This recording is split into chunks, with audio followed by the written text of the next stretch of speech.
Congress further frowned at motorists driving against traffic one way and appealed to road users to stop driving against traffic. Sectors like the Pulse University need Nise axis, Ezi Agnes Junction, Nise, Emeka Arasi Secondary School State were identified. The Congress also enjoined taxpayers to take advantage of the tax waivers offered by the Anambra State of being harassed unnecessarily after the separation of the waiver. The Congress welcomed four guests, calling her journalism, how journalism has taken her a noble profession that opens doors you never knocked on. NIPR membership waiver for NUJ members. Dr. Ross said that NIPR, while commemorating the Diamond Anniversary celebration in June 2024, states that our members ready to join the NIPR before April 30, 2027 or 1:30 being paid by others approved by the NIPR, a viable cooperative arm of the union that will be beneficial to members of NUJ now and in the future. She explained that cooperative societies are about cooperation, solidarity, and membership building. I've been listening to the minutes of the last meeting. I, your co-qualifying your engineering companies, move for the adoption of the I second the motion for the adoption of the minutes of meeting. Thank you. The most important right now is for us to identify those who are genuinely interested in joining the cooperative society. He said we will bring the list. So I think before we go, we might tell somebody to pass a sheet of paper so that we can write names. Those who are really interested in that cooperative society will write their names. And those names will fill in the form. He said after writing those names, we produce this list. Then we invite her later. When we invite her, she will now come to talk to us, those who are genuinely interested, to tell us what else we should do. And the implication, because we said there will be monthly contributions and other things we need to do. But he said that when we have our list, we will now invite her so that she will come and also address us and send the meeting before next Congress. But if we cannot, probably we will shift it to the next Congress so that she will pray for us further on what we should do. If you come to the office and person is not greeting you, is he your brother or your sister? No. But when you attend the office, somebody talks to you. If you are having a challenge, you share the problem with the person. That's the same way here. If you attend this meeting and there is a problem, we can rally around as a family and resolve the problem. There are places if I want to do it and it's beyond me, I have a zonal executive, I have a national executive. Using this opportunity for council and chaplain, we are congratulate her on well-deserved award. Thank you. I want to commend Emeka Odogule's administration for what is going on. This as secretary now. I came here and I was so surprised seeing our fence going up, and it's something to thank the administration for the job well done, because we've been waiting for this to happen and it never did, and it's happening now in this administration. So I want to say kudos and keep up the good work we are doing for the chapter. Thank you very much. Music FM channel. I want to use this opportunity to call on the attention of the state government to assist the Anambra University community in appealing to those who are constructing this road to include a pedestrian bridge that will assist both staff and students that go inside both staff, students and others who have things to do inside the university to cross. Because after the completion of this road, although it is a federal road, but because it is in Anambra State, then many of the users are Anambras and residents of Anambra. It it is necessary because at the time they will complete this road, you discover that it will be difficult for people to cross from the other side of it, especially those who are not mobile. Government chairman, and particularly that of Anambra North, we are asking the state government to fix that trap at Ogidi called artificial lake. This has been there in the past 12-15 years. That should be tackled head on so that the road will be free for motorists to use. From Apudo Hospital straight to College of Health Sciences, Bukovia is unmotorable, is unpassable, it's a death trap to say. Several efforts have been made by the individuals, even some prominent individuals, to see how to give that road a facility. Do not avail. You may be surprised to hear that there was a time governor go to the place, he turned back with his convoy. You see, up till now, we are yet to know. The one thing is because somewhere along the road, there is what's called heavy body, depleted body. Please, the children there, they are suffering. They are dying. Officials in the states to reject the security architecture, especially around the communities, rural communities, in order to prevent what happened at Benebe Family Road, where Fulani or alleged headsmen kidnapped and even killed INEC officials. It is very necessary because, especially now, even though we are now we are in short break, if they don't do it, these people may even go on kidnapping students, because this thing happened at a secondary school, community secondary school at Benebe, which is also in opposite another primary school.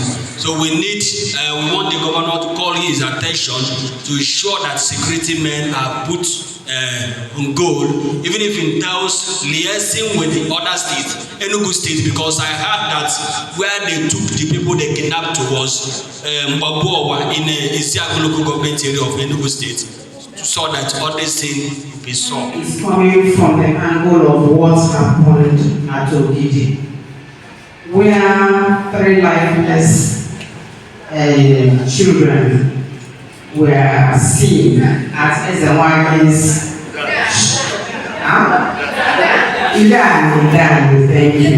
Thank you for that correction. I've been crying since I came across that story, and the confidence the woman exhibited. She wasn't even in any way showing remorse of what she did. She wasn't remorseful. So on that note, I am calling on Anambra State government and security operatives not to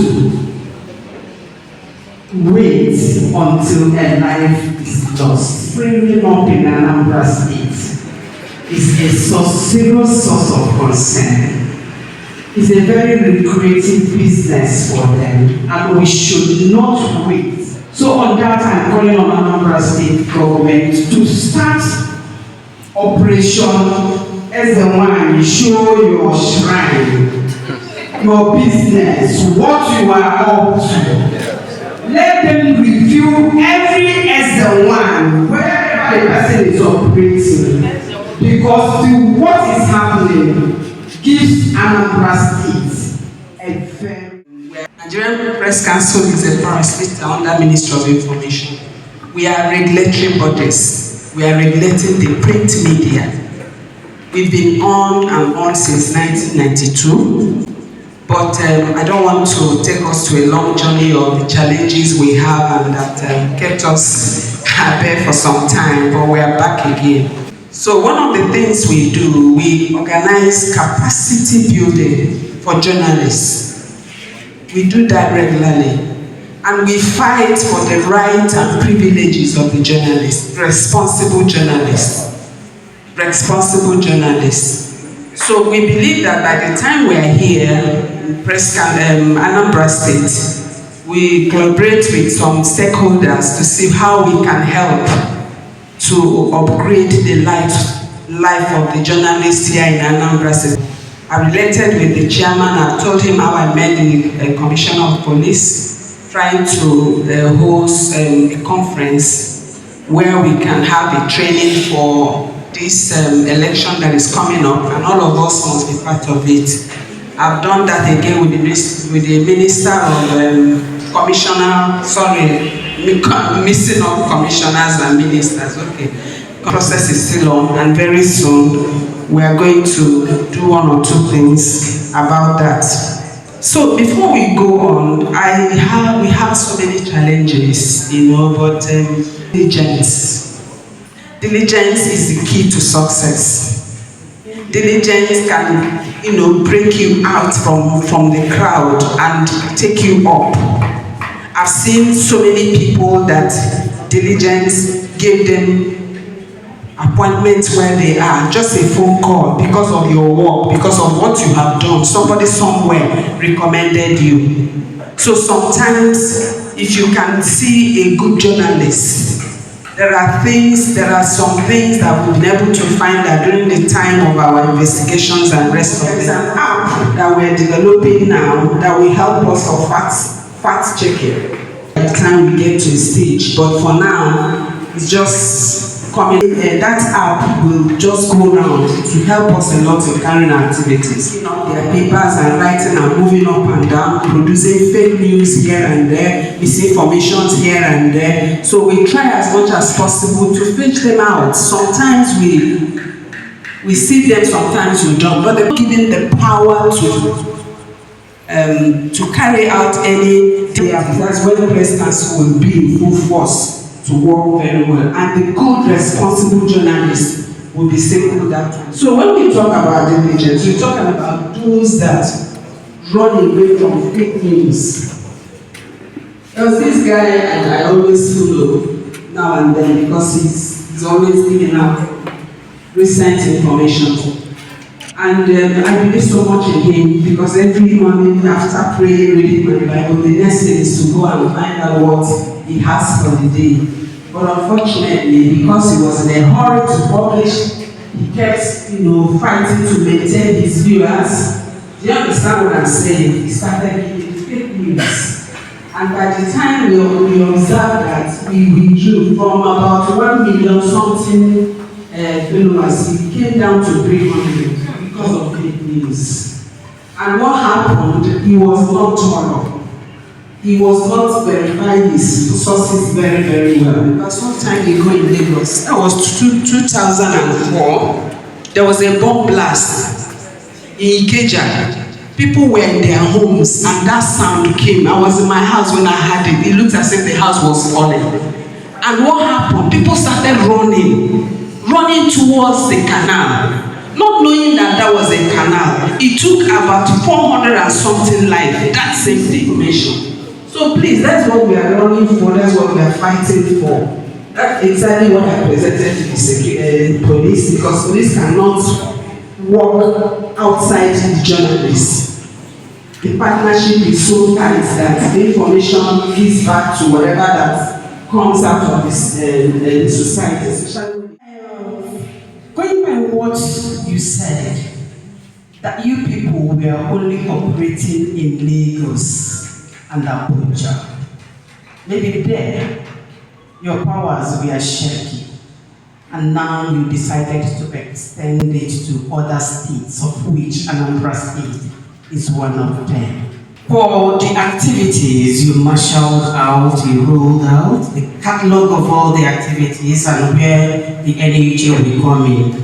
The only thing that gladdened my heart, and I know you did also to yours, that is gonna be free. We are not paying a farthing to gather that knowledge. Thank you very much too.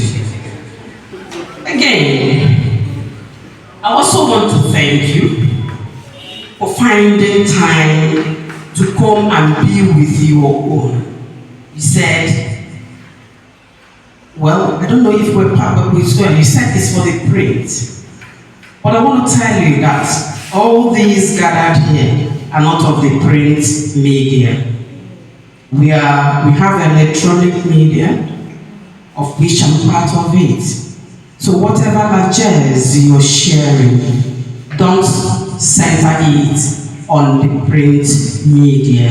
We have the print, we have the electronic, we have the online, we have the bloggers, and we have citizen journalists everywhere. So gather all of us, make us a family. You enjoy us, and we enjoy you.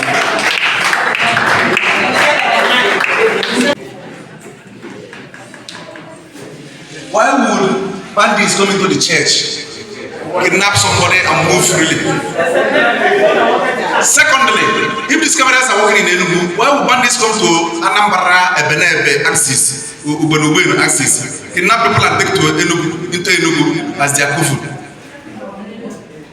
Probably a discussion for another day.